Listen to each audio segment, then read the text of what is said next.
অনেক কিছুই হয়তো আমরা চাই যেগুলো আমাদের জীবনে করতে পারি না বা আমাদের সুযোগ হয়ে ওঠে না।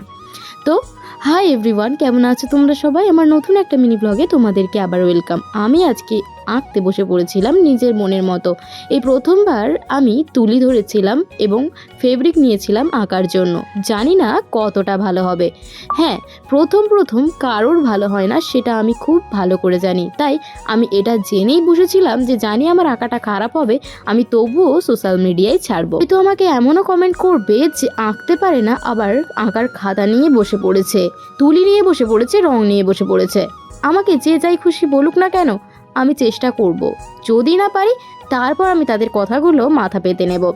আগে প্রতিবাদ করব না, আমি আগে কাজ করে দেখাবো, তারপর প্রতিবাদ করব।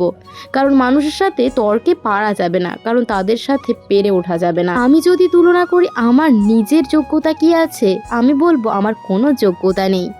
হয়তো আমি চেষ্টা করি আমার যোগ্যতাটাকে অর্জন করার, কিন্তু খুবই দুঃখিত যে আমি পারি না আমার যোগ্যতা অর্জন করতে। করব বলো, চেষ্টা করি কিন্তু করে উঠতে পারি না। তবুও চেষ্টা করি, আরও করব। জানি না কবে সফলতা পাবো। তো যাই হোক, যবে সফলতা পায় না কেন চেষ্টাটা করতে হবে, এটুকু জানি। আর যখন দোকানে যে এরকম রং তুলি কিনছি, তখন আমার মনের মধ্যে একটা প্রশ্ন জেগেছিল, কি জানো? আচ্ছা, আমি যেই জিনিসগুলো কিনছি এইগুলো কেনার যোগ্যতা আমার আছে তো? আদেও আমি পারবো তো এইগুলো কিনে নিজেকে ব্যবহার করতে বা নিজে ব্যবহার করতে?